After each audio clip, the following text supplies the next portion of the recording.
Hey everybody, this is DB with Filmmakers. Today we are talking about controversy, and I brought the most controversial guy I could think of, Jacob Harding. What's up? That's me. Absolutely the most controversial person. Possible. Well, dude, I am so glad to see you. He is a director. He has a movie coming out pretty soon, if I could say, called Paralysis. I was so glad to be a part of it. And you were briefly on. You were there for 1 hour on What's Left to Bury, if you remember that. Was I? Maybe I was, man. I don't know. College is like it's crazy, like how much I don't remember about anything. But Yes, and um, just for you, everyone watching here, keep in mind Paul Stover is going to be on the podcast. Keep in tune for that, and we love him. we And we do love very you, much. Jacob, for coming on Thank you. this I show. appreciate it. This is Scratches, by the way. So, anyway, well, we're going to talk about controversy because there was not one but two movies that came out recently that kind of, as I was thinking about it, is like both sides with controversy and with writing. Yeah, I'm trying to dance around it because it's spoilers, but pulling out, these are spoilers for the drama and potentially Michael. I mean, not really for Michael. Michael's his life, so it's like Yeah. not really spoilers unless you don't know who Michael Jackson is. Wikipedia article, you could probably Yeah, get exactly. spoiled that way too. Um, Yeah. but yeah, so first off, let's set some like ground rules. What makes something controversial in today's age? Both of these films, Mm-hmm. it's the topic they either choose to tackle or the topic they choose to not tackle. Maybe as of yet, maybe not at all. We'll see with Michael Part Two. Definitely, like obviously taboo topics. Speaking for the drama, which big spoilers, would be that she was a potential school shooter and chose to not go through with it, but had thought it and planned it out, gotten the gun, different things like that, and has permanent hearing loss to her testing the gun now and stuff like that. Whereas Michael, not gonna get too much into it, but if you know Michael Jackson, you know about the court cases later on in his life. The Michael Part One at least doesn't address them at all. One, because they hadn't happened yet by the time the movie ends, to my knowledge. But I don't even know if they're going to address it in Michael Part Two. I'm curious to see if they do. And I think going into the idea of what is a controversy, it goes Mm-hmm. down to the fact of a narrative that's presented that is kind of accepted in a cultural sense. The Michael Jackson stuff is this web that's everywhere. And so it's like Yeah. for us to deconstruct it and to like put it into like terms, it would be like a whole podcast, a whole series of podcasts in of Right. itself, you know. Um, I think it's interesting because this movie is kind of redefining that. Like it's Yeah, for sure. it's saying like we don't want that conversation at all. Mm-hmm. But it's so interesting because not to get into like the production side of Michael too much, but like Mm-hmm. they had shot stuff for Part Yeah. One that started to go towards this, Mm-hmm. and they got cold feet, and it's just on the cutting room floor. I mean, like I'm Mm-hmm. honestly more interested in Part Two than I am Part One, just because I want to see Because of the controversy. because of the controversy. Because I want to see Yeah. how do they choose to talk about it. Do they talk about it? Do they does not talking about it at all the right way to like essentially avoid the controversy, or does that make it instead more controversial because you're choosing to act like it didn't happen? Well, it's a conscious decision. Like this all things from a writer's perspective, which is why I wanted to bring you on because like we both wrote kind of controversial scripts. Like Yeah, What's Up to Barry has a controversial section in it, which again I won't spoil, but it deals with yeah, suicide prevention. yeah, Withdrawal, obviously, yeah, one of the most controversial films from our school that has happened, and Paralysis also. It's in the title, right? yeah, That's a mental yeah, condition, you know. yeah, So it's about narrative framing, right? And yeah, with Michael and its intention of not being controversial, it's become controversial. It's Yeah, like it's like you can't have it one way or another. weird. And like some of that was like, both Diana Ross and Janet Jackson both asked legally to be taken out of the movie. So it wasn't like Yeah, a thing where like filmmakers chose that. Situation at least was more they said don't put us in this. yeah, But it's because it's also such like a again, it's not just a movie, but it could be dozens of artists that all have had their own stuff, and then yeah. the estates associated. There's all these different like jumbled pieces, Mhm. so it's not just a movie anymore. It's like all these things that are Yeah. associated with the brand. It's like Coca-Cola at this point, you know. All this stuff is What's so happening. funny is I'm pretty sure you haven't seen the movie yet, but I'm pretty sure like Joe Jackson calls the Jacksons like the Coca Cola of music or something like that. So like the fact that you use that same reference That's funny. is kind of funny. But then But yeah, comparing it to the drama with spoilers, yeah, the drama intentionally steps into controversy. You could have had a movie and never get into that world in any way, and the no, drama could have still been the same, like yeah. beginning, middle, end. Story wise, like you could have just swapped controversy out for like I don't know, she had like an affair with a guy. And that's actually why like I loved the movie. I didn't know what it was gonna be. And so me going into the movie, I thought it was gonna be that she had considered killing him at one point, which I thought would also be like a crazy thing to admit in front of him. But then when it was like, oh, I was almost a school shooter and planned a school shooting, I was like, whoa, this movie is a lot different than I expected. But I honestly liked that it chose to talk about that. Mm. Like I thought it was really interesting because you know you never really think of people that maybe planned something like this when they were a teenager, and then like years later, you know, how have they changed? How have they like thought back on those experiences? And I thought that the movie was really interesting to kind of Yeah, like dive into that and like talk about it and try to I don't know. I just thought it was really empathize interesting. in a sense, Yeah, like empathize in a sense, and but also show instantly why, like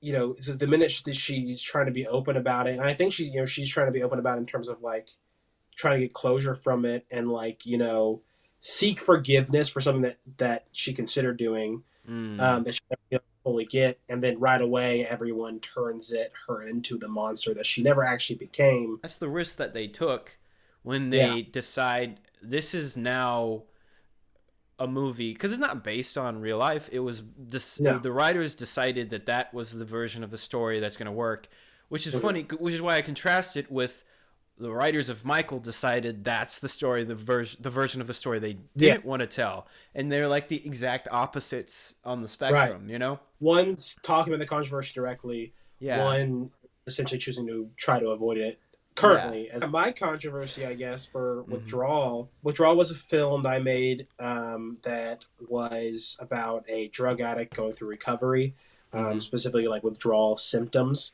Yeah. And Dylan and I went to a very like conservative Christian college, Mm-hmm. and there was kind of like a laundry list of things that we weren't allowed not to shoot, but like we were like you have to get permission to shoot, It was and like you're a gonna be like, soft hand. Yeah. yeah, like you're gonna be asked why, and if your Mm-hmm. reasoning as to why isn't good enough, you can't do it. Mm. During our junior year, first semester, they have us write like these like quick like couple page scripts that then we go shoot, and it's called a cycle, and you and your group kind of like pick a film, and so I wrote essentially like a 3-page version of the ending of Withdrawal, where the prompt was like someone has to make a hard decision and they make the wrong one, and for some reason my mind instantly went to drug addict choosing between continuing his addiction or his girlfriend. Like I like that script a lot. Like where did that come from? Like Yeah. why do I like that? And at the time I was struggling with my thesis film and what I wanted to be. What I think what came to me about Withdrawal and like why I liked it was because it was a lot based off of like myself and like the struggles that I was having in my life. with Mm. addiction at that time. It wasn't drug addiction specifically, but like, I had other vices in my life, and kind of the guilt I felt for those. But you did choose though for that particular drug, and then you Mhm. put a new face on it, right?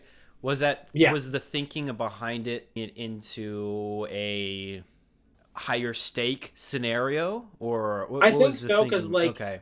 my advice was nothing like, life altering. Okay, no, that's not true. My advice wasn't Mm-hmm. something that could kill. My advice wasn't something that like, it could cause like psychological damage and relationship damage, stuff like that. But like, it Mm-hmm. wasn't something that would like, could literally like kill me and like ruin Mm-hmm. like my jobs and like just destroy my life essentially in the way that drug addiction would. But also, I thought that just like my vice was too niche or just wouldn't work as well as like drug addiction. And initially, Mm-hmm. in like there was no like specific drug that it was. I kind of wanted to leave it open for interpretation as to like what it was, so that like anyone could like put their vice in that place. Mm-hmm. But it didn't really work that well, and like my professor also was like, you need to like be specific about what it's supposed to be. Mm-hmm. And then I had a hard time like picking what drugs. I was like, what drug can like he be on that is dangerous, Mm-hmm. that but he can also go about his day and it's not apparent that he is like a drug addict. Yeah. And I talked to a former cocaine addict, Mm-hmm. and they told me that like specifically like her addiction started with cocaine, Oh, and she would go to her day to day life and no one would know. And it interesting. wasn't until she swapped to crack that like her The life began physical to direct. changes. I Yeah. was waiting with bated breath for Mm-hmm. like any meeting I had with my professor for him to be like, "You can't do this." I was like so anxious every meeting I had, because Mm-hmm. I was just like, no one's told me no yet, and we're getting closer and closer to time for me to shoot, and no one's told me no.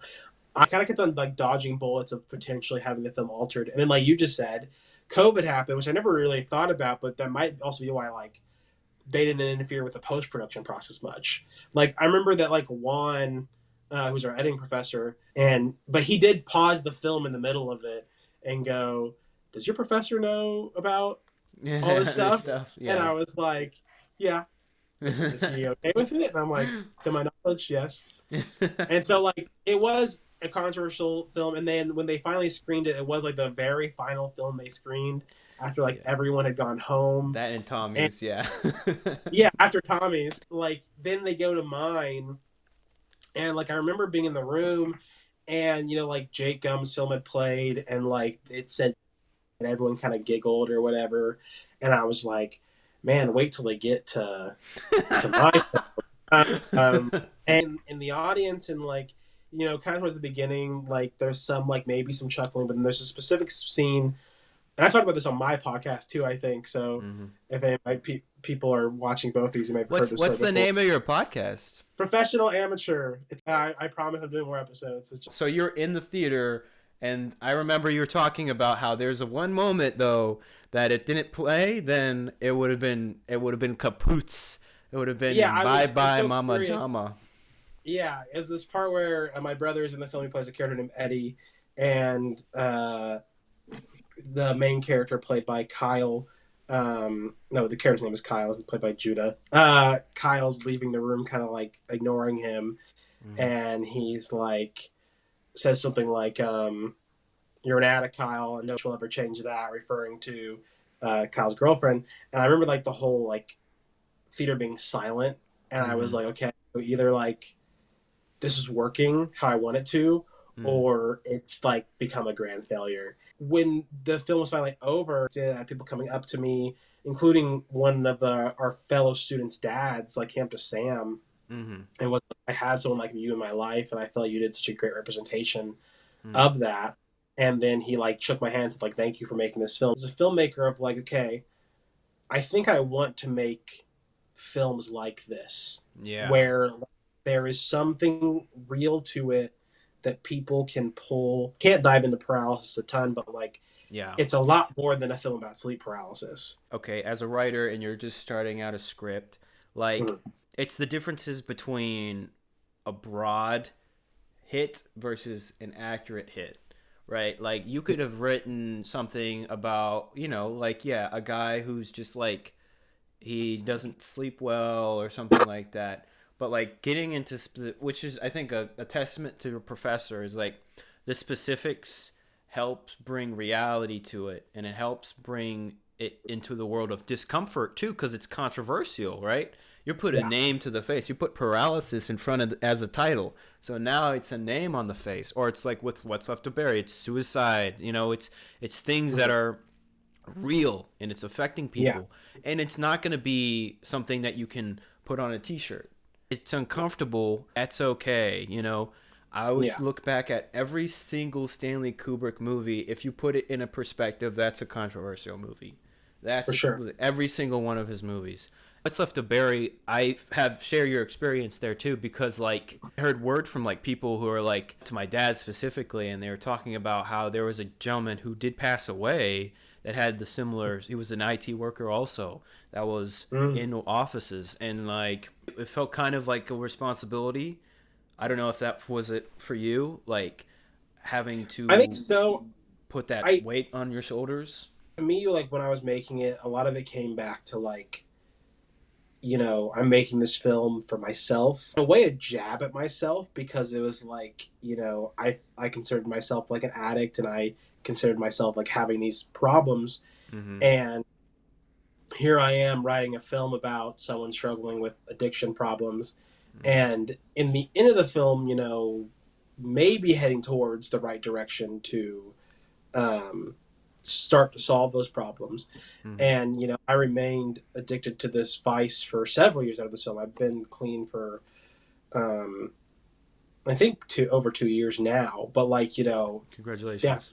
great, thank you. Yes. And but there was a good like 5 years even after making that film where I still had the same Mm-hmm. struggle. And even in making the film, sometimes I like considered myself a hypocrite. Like I was making this film, Mm. trying to say these things, and then I wasn't doing anything about it. But I think that was the type of weight I put on myself. I Mm. also just put like a general weight on myself as like a film student, and I'm sure you did Yeah. too, Yeah. where it was like this is the biggest thing I've ever made, Yep. and like it has to be the best thing ever made. And like I really wish someone had told me that it's not going to be the best thing you ever make. It's not going to be the biggest thing you ever make. It's just one of the things you're going to make. And if you like truly love this, you're going to make more. Would you keep the controversies the same in your movie? I think so. I think if anything, I'd maybe like double down on it more because I think like one of Mm-hmm. the criticisms I get from the movie sometimes is from other former addicts saying that I didn't do a good job depicting it. So that would later go on to be one of my mentors. When this first one we watched, he's like, I kind of hated it, and I was just Mm. like, okay, wow. And that was why he just was like, he's like, as a former addict, like I don't see, I don't. So maybe I would double down on it more. Maybe I would make it more specific. But at the same Mm. time, I don't think it's good to like think back and like what could have been. And also like withdrawals ironically helped me more recently than ever because it was the film that one of my investors chose to invest in paralysis off of. He watched Wow. all my films and he liked Withdrawal the most. Wow. And Withdrawal, So don't shy away from controversy, guys. Be don't shy away responsible. from. Yeah, be responsible. Exactly. Like Mm-hmm. don't shy away from. I've had a short film idea for a long time that involves suicide that I've never made for that reason because I don't entirely know if I am approaching it in the right way or if like I would do it justice. I like the idea, and maybe someday I'll make it. It'd be a really easy short film to make, but like I would not. I would also never make it without talking to several people that have been suicidal in the past. That I can like make sure that I am like honoring their struggle and not just like trying to make like we were saying earlier something controversial for like controversial sake. It's why I talked to that former addict and stuff because I wanted to, especially when I decided to do the film about cocaine, I was like, I need to talk to someone that like can tell me if I'm doing this right. The problem is I only talked to one person. I probably should have talked to several. I don't know that many cocaine addicts, but that was the only person I could really find at the time. But it's so important to just the in any script that you do, it Mhm. doesn't have to be controversial, but the element of research, the element of your Yes. experience, combined it with the real world, combining it with other anecdotes, like Mhm. those things are going to be more leaps and bounds better than assumptions, than stereotypes. Absolutely. Never do Absolutely. that if you're writing, ever, No, please. never. And I think for Mm-hmm. paralysis, like a lot of the research was just me talking to people that had sleep paralysis. So it's like, Mm-hmm. and a lot, fortunately to me, some people in my life had sleep paralysis. Sam had very severe bouts of sleep paralysis. Devin Juden, who's our first AD, had it. Maddie Main, my fiance, and my girlfriend at the time and producer on the film, had sleep paralysis. And you actually had sleep paralysis during pre-production, didn't you? I did, yeah. It was like a few day experience. Probably wouldn't recommend it for anyone if I was No, gonna say. good experience. No. So yeah, research. Big yep Research. on research. In general, researching what movies have been made before that is in this genre Yeah, that has done these things. If you're in a canon of other movies that is like the Netflix category, look around at your neighbors. Where would your yeah. movie? What would be the title of your Netflix category? Right? Like, do you feel like there was something that pushed the boundaries for you, a film or a project in the past that Ooh. unveiled the gates, or was it always just something that you discovered on your own?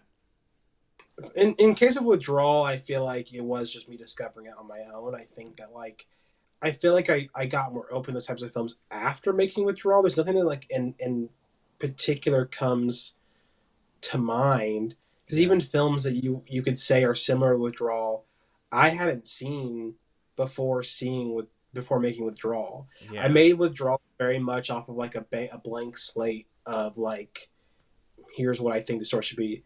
Now with paralysis, it was different.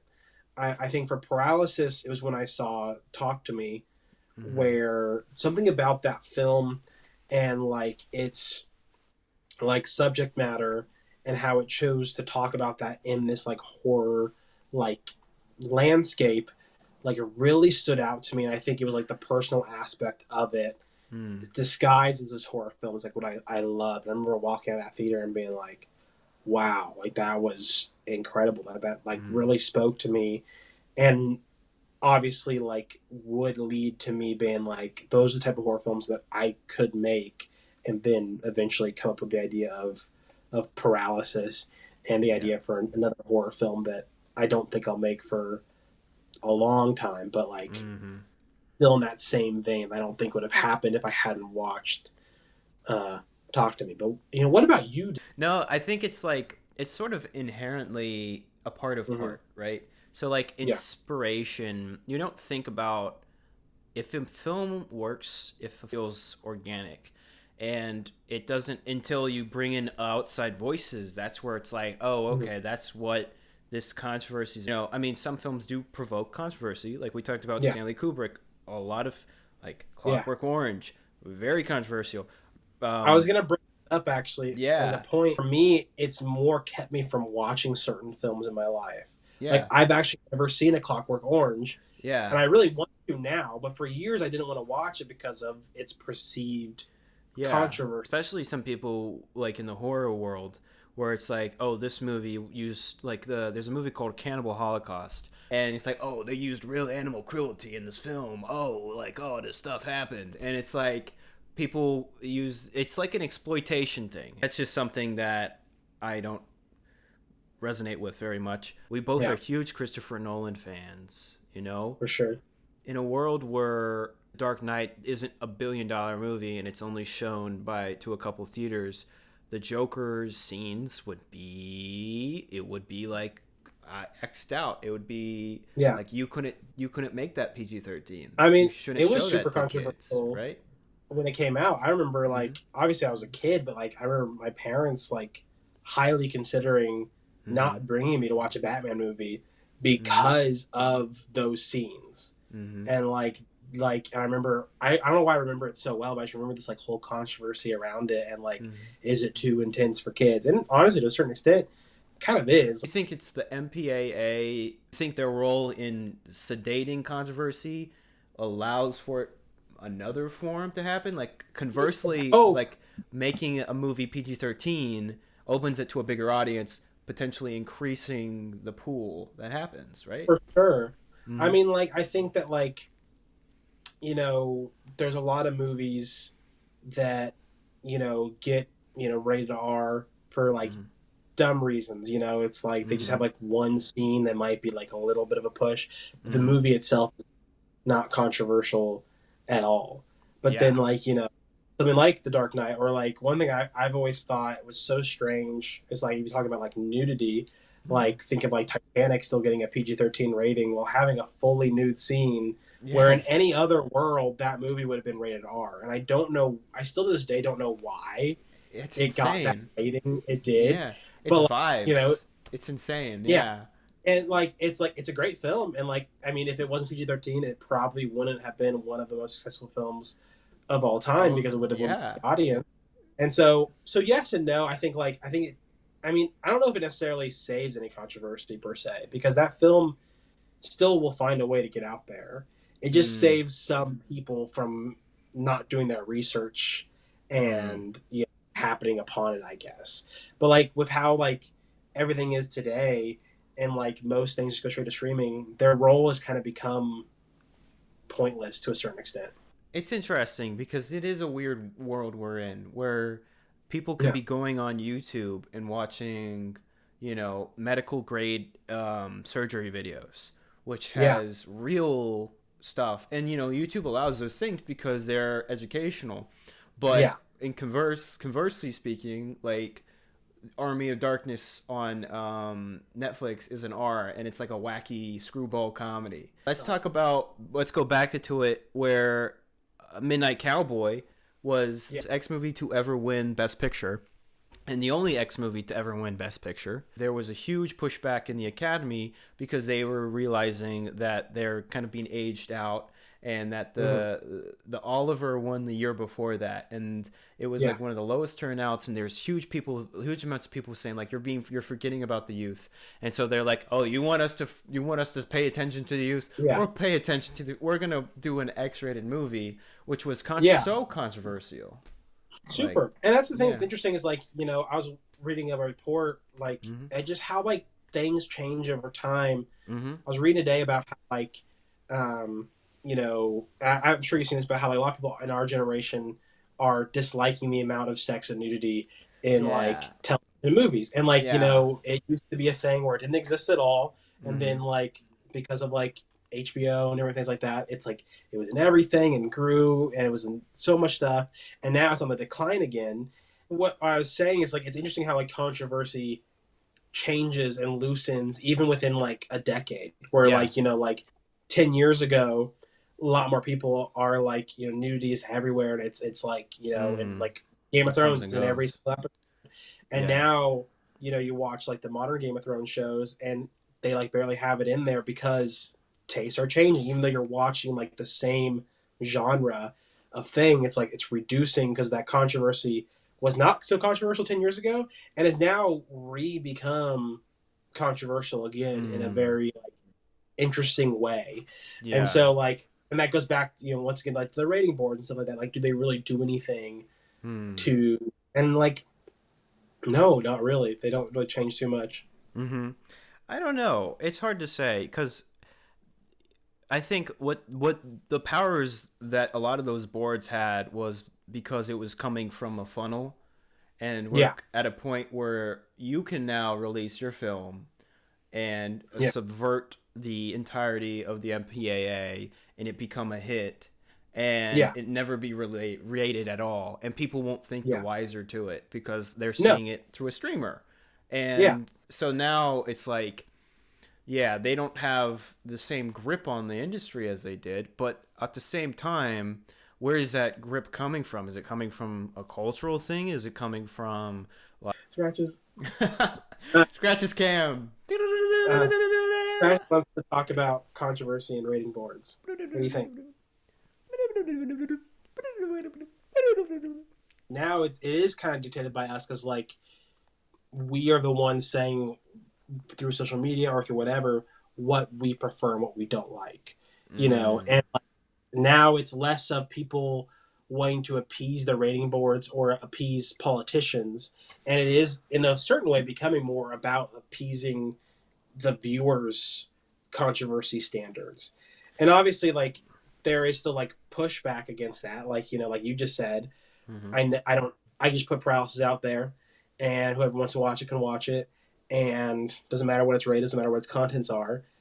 People can just choose to watch it or not. Mm-hmm. But like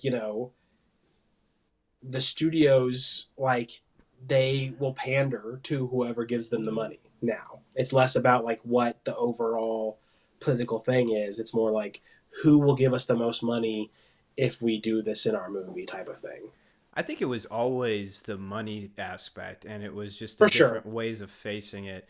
Um, for studios speaking wise, we are trying to be considerate about like whatever the cultural like belief is that something should or shouldn't be seen. You're quoting like the Gen Z statistic about I don't even Mhm. know where that statistic came from, but I don't like either. I yeah, keep on it's seeing it all the time. yeah, and but then it's like, well, who did they poll? Who did they look at? Because I saw another Yeah. poll which was saying like that Gen Z's like pornography usage is crazy high. It's like the highest out of any generation, which is as filmmakers, as artists, we can't be concerned too much if that stuff gets in the way of our story, if that Absolutely. gets in a way, yeah, of our writing process if that Yeah. if that perceived controversial thing is something that's going to stop you Yeah. from making your film, then really consider like if you really what Hmm. where you are as an artist because you Yeah. should just move forward, you I was know? gonna say like I feel like the only thing that like you should really be concerned about is your own personal moral code. Like if Yeah. you feel like you're breaking moral code in doing this, then you're not doing it for the right reasons. You're doing it to for the thrill factor, for the controversy factor, or to, you know, appease other people. Overall, I think we hit the nail on the head with that one. I think it went full So, circle. Anything that inspires you right now? man, I feel like I need more inspiration in my life right now. To be Mm. honest, like I think it's been a very um, creatively um, downward time in my Mm. life, and I'm trying to pick that up. Honestly, Mm. I think the I'm wait you know honestly I think the biggest thing for me right now is just purely going to the theater and like being reminded of like this is why I fell in love with this. This is Mm. why I want to make films like this. That's probably the biggest thing Mm. for me right now, and The theater experience. theater experience and making sure it doesn't go away. Anyway, so I want to just reaffirm the facts of like if you guys want to watch a short film about suicide prevention, if you want to watch a story that meant a lot to me when I was making it, please check out What's Left to Bury. The link's going to be in the description below. Jacob Harding, shout out. Where are you at? Where can people find your stuff? You can find me on YouTube. I think the most important place to follow me as of right now is on Instagram. You can follow me at underscore Jacob underscore Harding underscore, a lot of underscores.